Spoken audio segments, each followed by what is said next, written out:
So what's up guys, here we are at Winners 2000 in Newton Abbot. I've got a weird dodgy light over there and it's really freaking me out. It feels like War of the Worlds over there, but I'm still going to go to the gym nevertheless.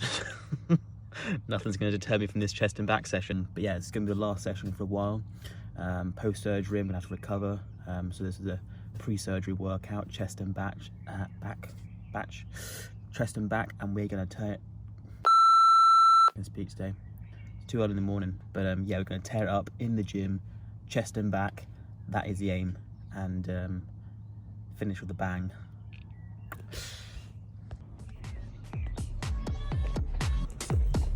There it is.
And there's Barrows.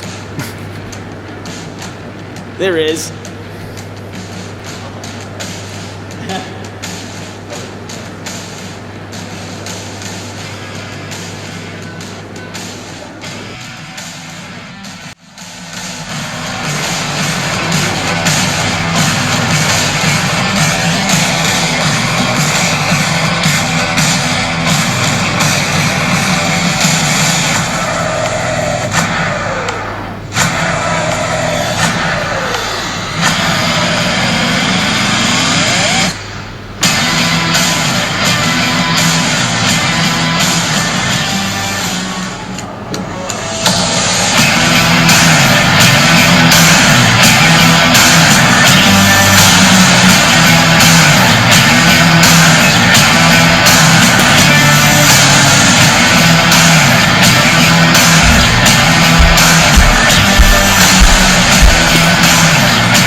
you later, girlfriend.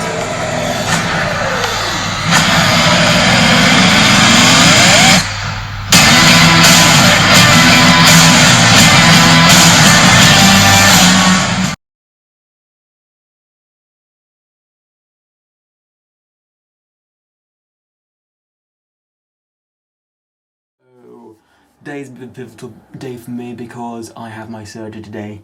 I've not really said anything until now because, well, to hell with excuses. I've been constant with training and still smashed it as much as I possibly could. You might have seen that I've had to wear a weightlifting belt. You can be thinking, why is he wearing a weightlifting belt during chest and back? So recently I sustained an umbilical hernia. I was doing an online workout and I had this incredibly painful sensation. If you look back on the Facebook workout, my face is not just grimacing because of the ab training, it's because I was in an unbelievable amount of pain. All I can relate it to is like, imagine being constantly prodded in the belly button and while needing to go for a wee. Like, it's really difficult to explain. It's like, it's not a tickly pain, it's just a very sharp pain, but it does feel a bit like weird. But yeah, so I generally felt it then, looked at it and I went, I've got a hernia. This is a hernia. And I rang the doctors immediately, went down. The guy said, yeah, this is a hernia. It's quite a serious one because it's above the belly button, which is at risk of strangulated hernias, which is not ideal. Generally, when you get a strangulated hernia, my intestines are basically poking through my belly button essentially, because I've torn my abdominal wall, and that is through training. I've just taken my body to its absolute maximum, and it's not agreed with me at all. It's not been happy with it. It's not happy with the deadlift. I don't know what did it originally, but it's just, I think it tore a little bit, and then during that live workout it just tore again. It's like, ow. So I just stopped all the abdominal exercises, which was really annoying because I'm really getting into it again. It's not ideal. I rang up the hospital because I had to get it done privately because the NHS wouldn't allow it, in terms of, it would have taken a year for me to get seen by a specialist, and I'm not wanting to wait a year where I can potentially die. The GP I had spoken to said the next step would be becoming strangulated, losing blood supply, therefore losing oxygen, the tissue becoming necrotic, so that's the intestine itself, and then of course it would spread across the whole of the intestines, and once your whole intestines, then you basically die after that. And I went, oh, okay, well I need to get this sorted then and get it seen to. Like I say, I'm a physique athlete, so I mean, going by other people that have had this same condition. You've had Phil Heath, Dwayne Johnson, even Z-Bomb, Chris Bumstead, said the same thing. If you look at his YouTube channel, he was not messing around with it. He was going to say, I need to get this done as soon as possible because he's not going to be able to do his vacuums, he's not going to be able to do anything else. And as a physique athlete myself, if I'm tensing on stage, my bloody bowels fall out, my bloody intestines and everything just kind of fall out, then it's not going to be a nice sort of, finish.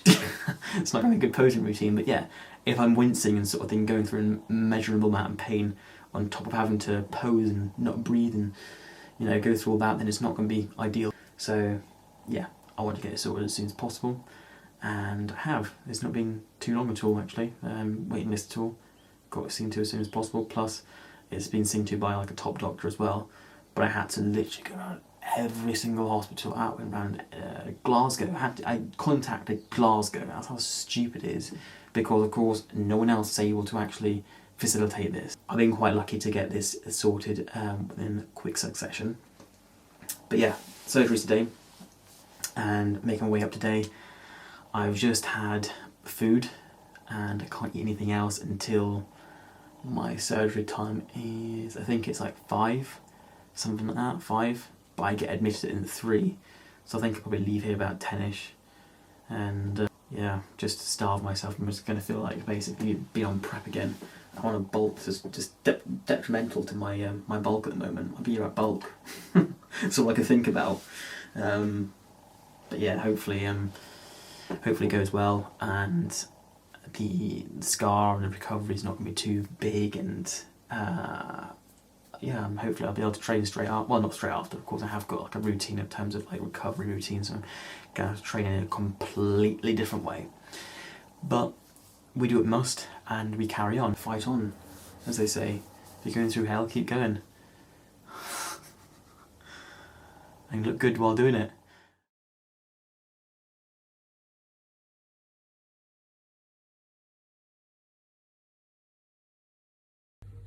What's up, guys? B-Rad here.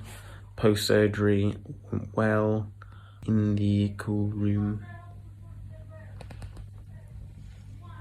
And recovering. I'm now an innie. I'm officially an innie rather than outie again. But yeah, it all went well. Slight amount of pain, so please don't make me laugh. You know me. But if you also know me, then it's very difficult because I laugh at everything. But yeah, everything went well. Wearing these like really swanky sort of pants at the moment, which basically show my ball sack and everything. It lends me a new platform of depravity. So yeah, but I look good. Well, I think I do. But yeah, I'm just looking forward to that Cajun chicken thing I've got at the moment. So that's ace. Asian chick. I can't speak. I'm doped up. Cajun chicken sandwich, and I got a sorbet ice cream. I love sorbet ice creams. And then some sort of brown bread and soup, I think. And orange juice. I haven't had orange juice in a while. I like orange juice. But yeah. I'll speak to you all later. I'm still doped up.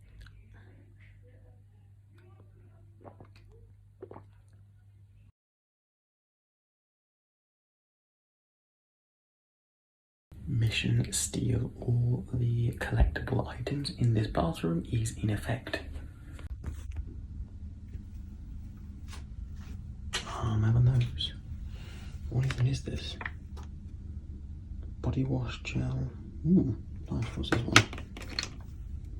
Same one. Softening soap. I'm having those. Mine. I'm having it.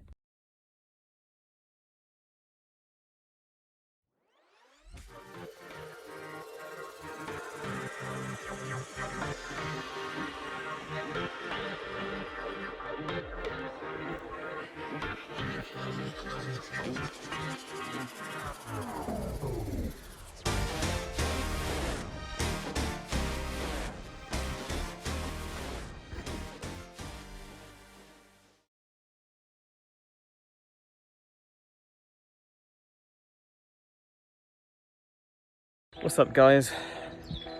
So it's post-surgery, and this is my first walk since surgery. I got out yesterday a little bit just for a bit of fresh air, but I was just generally sitting down. It was only for a meeting as well anyway, so wasn't too bad. But yeah, this sucks. I can't go too fast, and every 5 or 10 steps I take, you have to take a break because I get out of breath. My stomach hurts.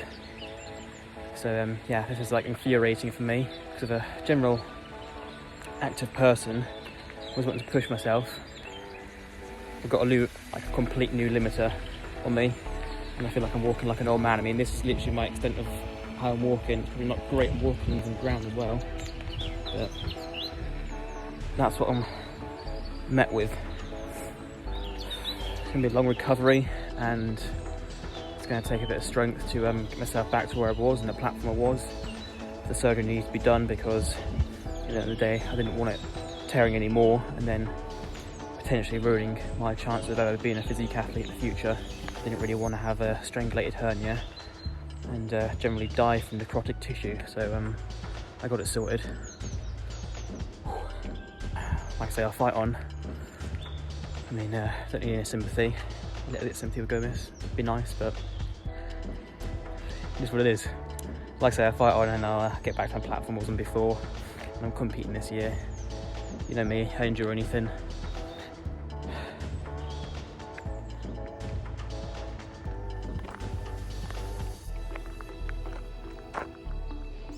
Damn quick walking people. Taking yet another break. this is any indication of old age, I'm not a fan of it. People are starting to watch now. Me groaning and moaning about everything, so I'm gonna try and walk normally now.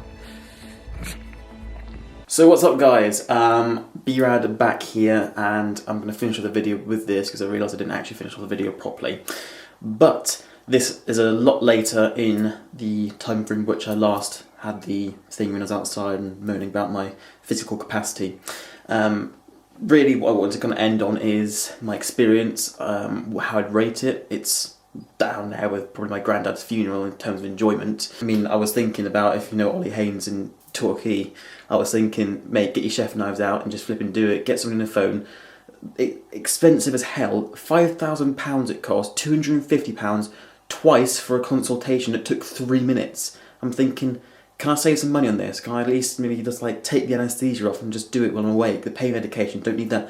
They sent me a bill for the pain medication as well, so the coding, which was lovely by the way, they sent me a bill for that. I'm thinking, can't I just bloody include this as well? Absolutely crazy. Extortionate. But they can because it's private hospital and stuff, and yeah, well, there we go. Desperate times call for desperate measures, and I'm £5,000 poorer for the whole situation. But hey ho, got it done, it needs to be done, and it's all sorted. I'm a physique athlete at the end of the day, so if I wasn't to get it done, then I'd be destroying my chances of ever competing ever again with a fully torn abdominal wall or whatever that would happen next. But yeah, my message to you all is don't get a hernia. There's not much you can actually, if you're lifting at high capacity like I am, high threshold, then you know it is a risk factor. Especially when I push myself to the psycho mode sort of training sessions, which you will see in the future, then you'll realise that, yeah, I understand why Brad's got a hernia, because he pushes it far too much sometimes. And I do usually try to go by the rule of break before you are broken rule, where you take a break and you can recover and recuperate sort of stuff, and I'm a full ambassador of recovery. But this situation was something where I had to kind of push my limits a little bit. I pushed too far, and now I know my limits, and now I'm trying to like kind of go beyond sort of thing, the cusp of it, but not too far, and risk of like tearing something again. But the recovery hasn't been too bad. There's not much I could do in terms of mobilisation. If it was a knee problem, then I could mobilise it, I could stretch it and do more stuff with that because it's a joint. But because it's my core, I can't really do anything. Everything you do, your core is involved. My chest and back sort of routine is ruined because I can't actually stretch out properly and actually get that sort of arch in the back, and I can't pull up properly because it's stretching too much. But I'm getting there, and I will be able to pump the weights up a bit more, and hopefully before my cut starts as well, so I can actually get some proper size on. But in terms of if anybody's worried about my midsection, how it is looking and everything, it's looking pretty fine, guys. Swelling has started to go down now, so it's looking alright. I'm back to my normal sort of 6-pack routine, or kind of 4-ish pack. But yeah, it's going in the right direction, recovery is going well, and yeah, I'm good. B-Rad has survived surgery. So I'm going to end this video now, so if you haven't already, please subscribe and smash the like button. Yeah, if you like me, then like it. If you really like me, subscribe. See you later, guys. B-Rad out.